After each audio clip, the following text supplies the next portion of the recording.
최근에는 북한 선수단이 남한에 왔었잖아요. 예, 북한의 입장에서는 불과 10년 전만 해도 우리가 그지라고 놀리던 나라인데 이렇게 갑자기 잘 살았구나. 내가 이제야 우물 안에서 나온 개구리였구나. 사람들이 민심이 나빠질 수밖에 없거든요. 갈 때 교육을 주죠. 무조건 흔들리지 않는 자세를 보여라. 사람하고 마주치면 흔들리게 됐어요. 눈이. 안 마주치잖아요. 그러시면 12년. 2012년에 나오셨고요. 예. 그때는 그럼 중국을 통해서 나오신 거예요? 북한을 나오자면 중국을 무조건 경유를 해야 돼요. 예. 그러니까 중국에서부터 갈라지거든요. 네. 몽골로 오는 사람도 있고. 그런데 탈북민의 거의 80%가 중국에서 라오스로 태국으로 옵니다. 그 루트가 거의 이제 그리고 다른 사람들은 조금 예, 몽골이나 이렇게 러시아 쪽으로 돌아오는 사람들도 있는데 거의 다 그렇게 오다 보니까 사실 저는 그냥 기본적인 루트를 밟고 왔죠. 그렇군요. 그러면 그거를 버스 타고 네. 걷고 뭐 그러시면서 그럼요. 그 라오스까지 가시는 거예요? 그러니까 중국이라는 땅이 제가 분명 겨울에 넘었는데 네. 그 연길 쪽에는 패딩을 입었어요. 네. 근데 버스를 타고 2박 3일 가니까 그 쿤밍이라는 도시는 반팔을 입더라고요. 그래 그때 문화 아까 약간 조선이라는 땅은 작잖아요. 네네. 그럼 뭐 함경북도나 양강도나 도친 개친이에요. 네네. 추위가.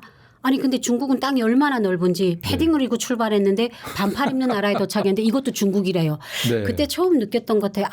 세상은 넓고 내가 이제야 우물 안에서 나온 개구리였구나.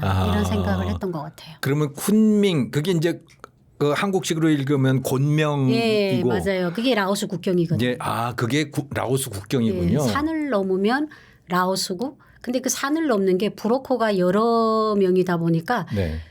지름길로 가는 브로커 안내도가 있고 저희 같은 거는 한 7시간을 넘었어요. 산을. 라오스 산을. 그것도 예. 브로커에 따라서 다 루트가 다르군요. 다르죠. 브로커가 한두 명이 아니었어요. 그러니까 저희가 올 때만 해도 1년에 한 3,000명 정도가 들어왔을 때예요. 지금은 1명도 못 들어오는데 그러다 보니까 브로커들이 많았어요. 현지에서 활동하는 브로커. 그러다 보니까 저희 같은 건 한 7시간 중간에서 막 지금 생각하면 죽고 싶을 정도로 너무 힘들었던 그러니까 이게 다 고향을 떠나왔다는 그런 정신적인 스트레스로 인해서 1차적으로 모두 기운이 없는 데다가 육체적으로도 우리가 살면서 그렇게 백두산보다 더 높은 거예요. 저희 지역에.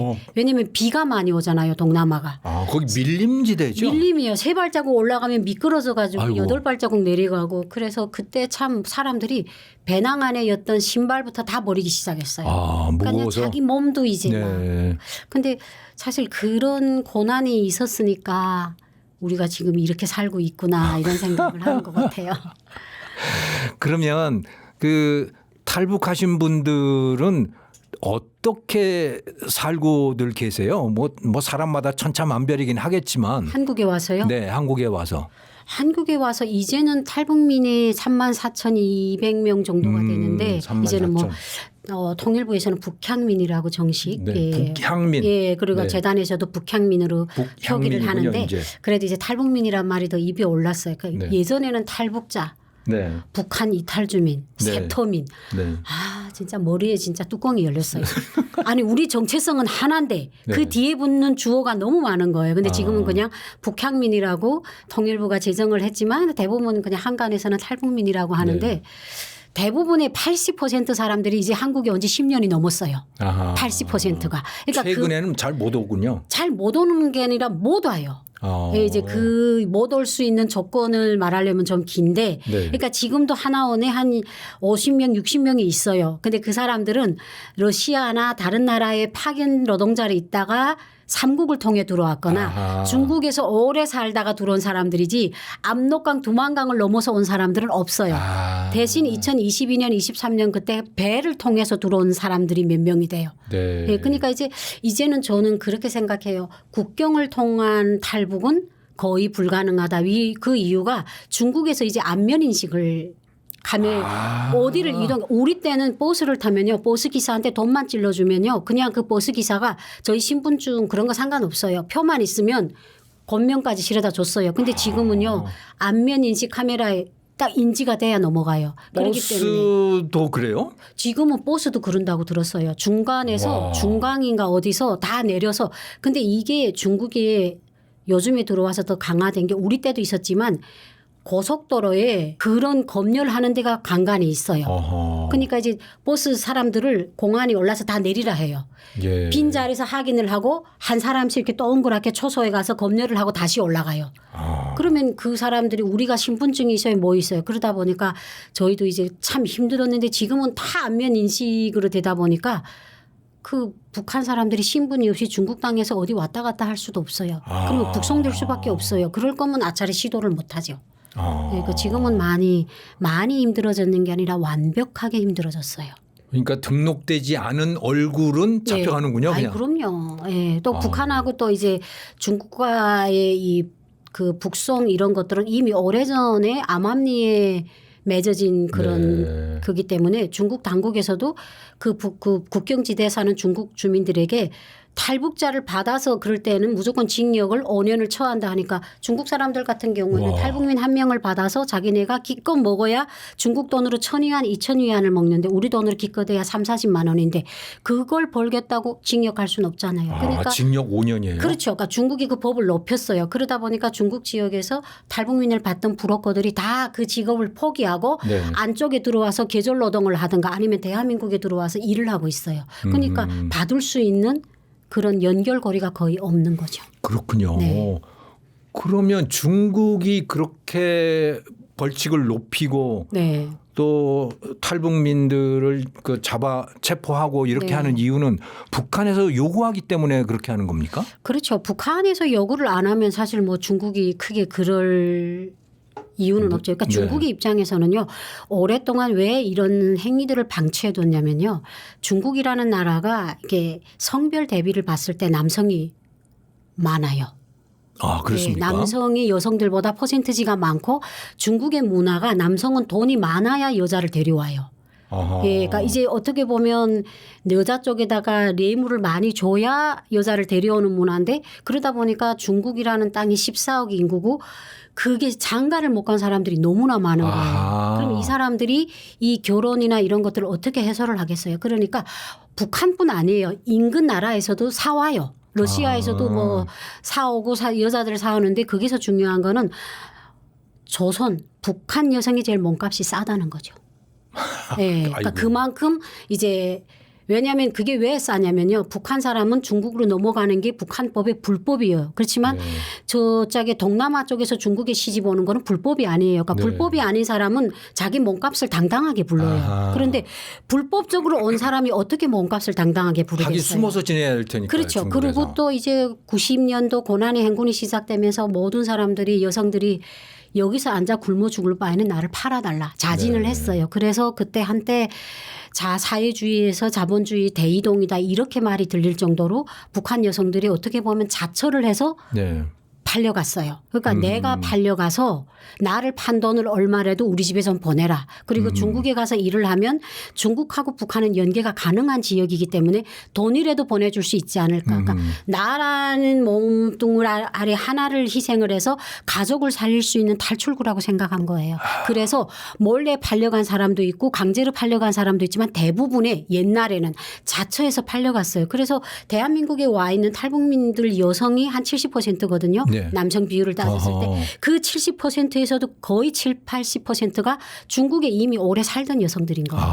북한에서 직행을 한 사람들이 20-30%밖에 안 된다는 거죠. 그렇군요. 네, 그러니까 이제 지금은 이제 그런 것들이 좀 그러니까 중국의 입장에서는 자기네의 이익을 봐서라도 자기네 남성들이 결혼을 못하고 계속 그렇게 있을 수는 없잖아요. 그러다 보니까 그걸 암묵적으로 묵과했어요. 그런데 이제 너무 많이 넘어가니까 북한 당국의 입장에서는 야 이거 이러다가 이 나라가 이게 사람들이 많이 간다는 건 붕괴될 수 있겠다. 그렇죠. 이 땅을 버리고 간다는 건 이 땅에 불만이 있거나 살기 싫어서 가는 거잖아요. 그러니까 김정일이 입장에서는 이걸 방관할 수가 없었어요. 그래서 예전에는 김정일이 살았을 때는요. 중국하고 탈북자 한 명을 북송을 시켜주면 우리가 나무를 한 입방울 주겠다 이렇게 계약을 했었어요. 그래갖고 탈북자를 많이 북송시키면 중국에 나무가 많이 넘어갔었어요. 한때. 그게 이제 계속 유지된 게 아니라. 그게 땔감을 준 건가요? 아니죠. 그럼? 나무라는 게? 나무라는 게 이제 목재예요? 목재를 준 거죠. 그러니까 그만큼 김정은의 입장에서는 중국으로 넘어가는 사람들이 괘씸하다기보다는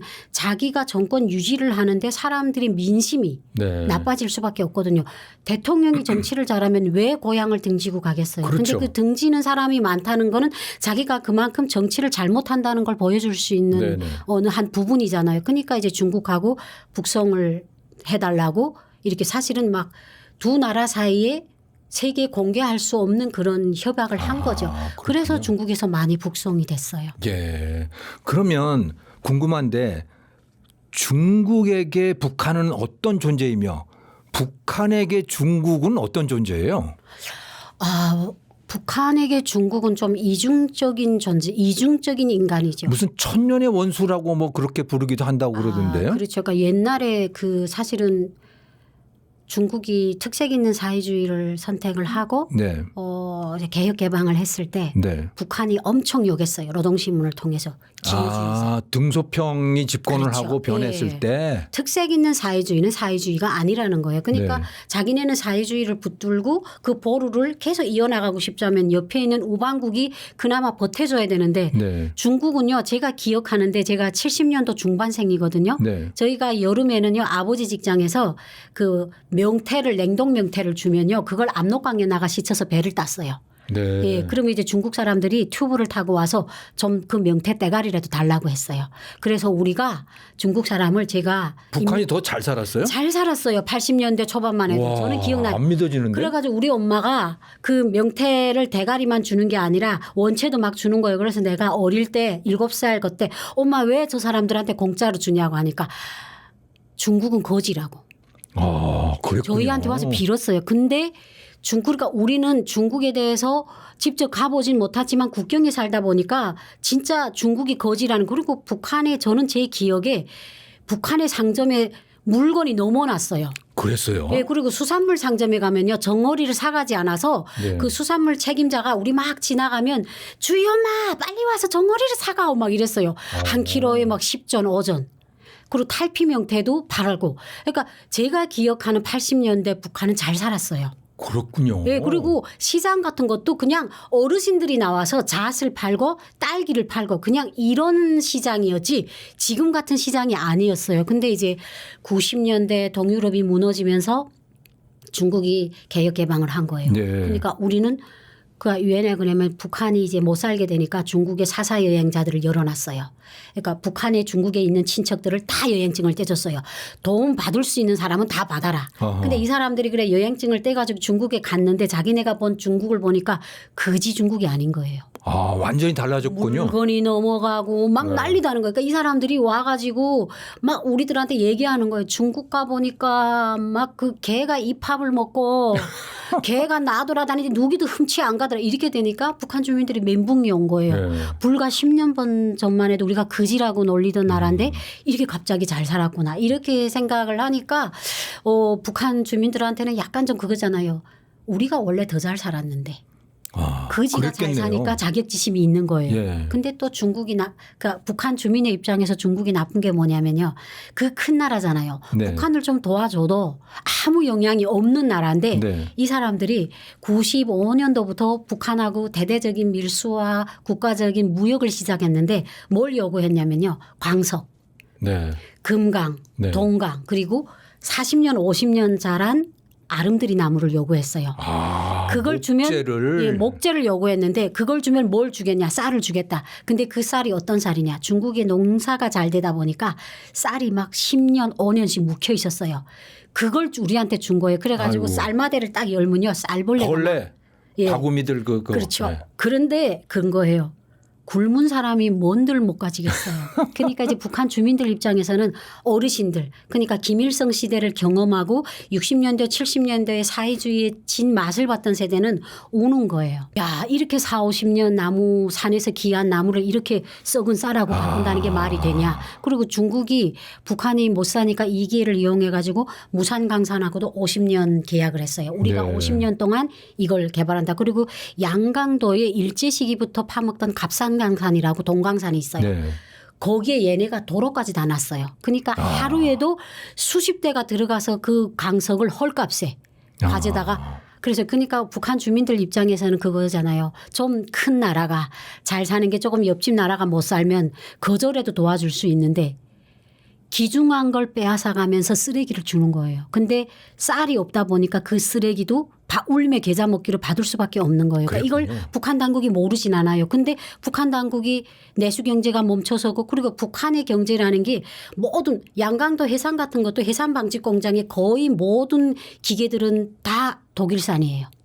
독일산이에요? 예, 독일이 소련 것도 아니고? 아니에요. 소련 것도 있었지만 독일산이 많았어요. 그러니까 이제 독일이 그러니까 동부 독일이죠. 네네. 동부 독일이 동도. 사회주의를 유지할 때 독일 전문가들이 전문 와 있었어요. 1급 기업소 같은 거는. 저는 언니가 방직 공장 다녀서 잘 알거든요.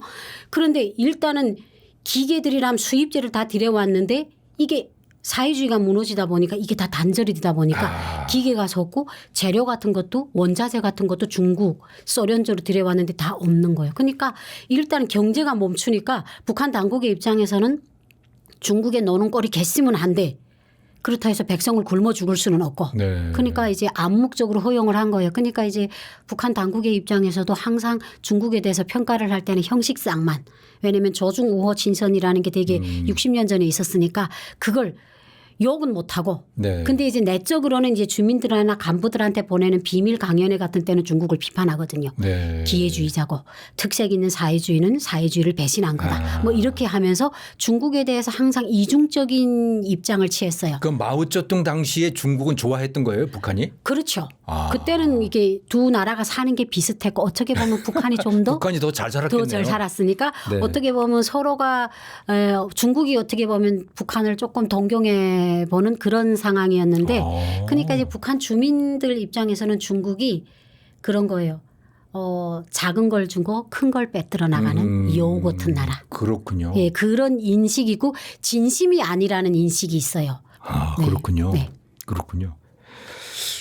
그 최근에는 북한 선수단이 그 여자 축구 선수단이 남한에 왔었잖아요. 예.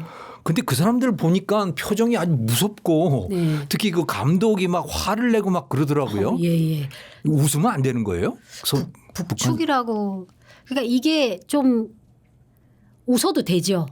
웃어도 되는데 그 최근에 남북 관계하고 연관이 네. 안 될 수가 없잖아요. 예. 그러니까 북한이 이번에 이제 그 북한이 김정은이 몇 년 전에 두 국가론을 명시를 네네. 하고 이번에 헌법에서 영토 조항을 넣었잖아요. 네. 그러니까 이제는 북한이 옛날에는요 38선 거기를 최전방 부대라고 했어요. 지금은 국경 부대라고 불러요. 거의 국경이 됐습니까? 이름을 바꿨어요. 그리고 거기에다가 지금 방벽을 설치하고 지금 현재 네. 지뢰를 매설하고 도로를 건설하고 있어요. 예. 그러니까 이제 그거예요. 이제는 남한하고는 더는 미주알 꼬주알 싸움도 안 하겠다. 이제는 남한도 헌법에 러시아처럼 조선민주주의인민공화국 남쪽에 붙은 나라라는 거예요. 네, 그렇기 때문에 이제 그 남북 관계 그래서 이제 북측 그 내 고향 축구단이 온다니까 혹시 남북 관계 신호탄이 아닐까 이렇게 추측하는 사람들이 있는데 저는 절대로 그렇게 안 보였고 이것은 예정된 국제 경기였어요.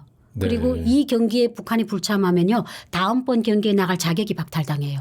북한이 왜 그런 미련한 짓 하겠어요. 그리고 안 오게 되면 도리어 남한의 눈치를 보는 걸로 되잖아요. 네. 그러니까 무시를 해버리는 거예요. 그래서 중국을 통해 왔잖아요. 그러니까 이제 더 강하게 그러니까 이제 북한 주민들이 그 굳은 인상 이거는요.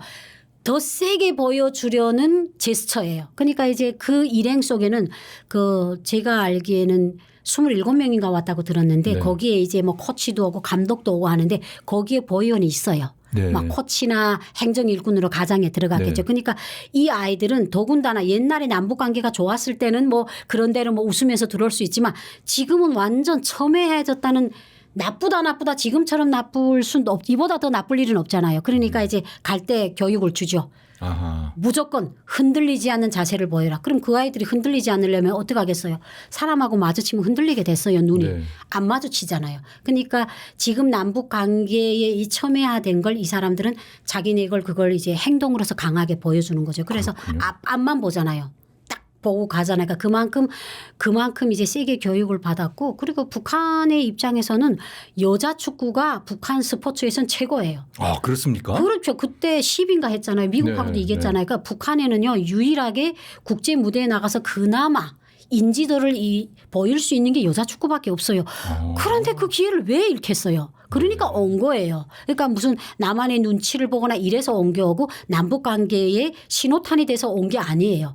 본인들이 오는 거예요. 그리고 다음번 국제 경기에 또 나가야 되죠. 네. 근데 이번에 성과가 또 좋아가지고 저 엊그제 나온 뉴스 보니까 막 김정은이 붙들고 울고불고 난리고 그랬어요? 노동신문은 또 그 아이들의 성과를 가지고 선전 사업을 기가 차게 하더라고요. 아하. 그러니까 이제 북한에서는 왜 자기네가 내세워도 버틸 수 있는 좋은 물건이 있는데 왜 그걸 당당하게 안 내보이겠어요. 저는 그렇게 그런 의미였군요. 그런 의미지 남북 관계 그런 관계 그래서 북측이라고 얘기하니까 그 감독이 아예 그냥 딱 나가잖아요. 예. 근데 원래 북측 남측 이렇게 서로 부르지 않았어요? 그러니까 그게 분위기 좋을 때는 아무 문제가 없죠. 네. 예, 그러니까 우리가 뭐 분위기 좋을 때는 사랑이지만 뭐 분위기가 또 안 좋으면 또 불륜이 되는 것처럼. 네. 그러니까 이제 분위기가 안 좋고 북한이 적대적 두 국가 관계를 명시를 하면서 이제는 한민족이 아니라고 딱 했기 때문에 자기를 북측이라고 부르지 말라는 거예요. 그러면 조선민주주의 인민공화국이라고 불러야 되는데 네. 북측이라고 부르니까 심기를 건드는 거야. 아마 김정은은 그 감독을 안아줬을 거예요. 네. 조선의 자존심을 그래서 지켰다고. 북측에서도 대한민국이라고 부르는 거군요. 아이 그럼요. 그러니까 너희들도 조선민주주의 인민공화국이라고 불러라. 그러니까 우리는 우리 할 바를 다 했는데 왜 우리를 북측이라고 하냐 이거죠. 그렇게 이해를 해야 되는 거군요. 네.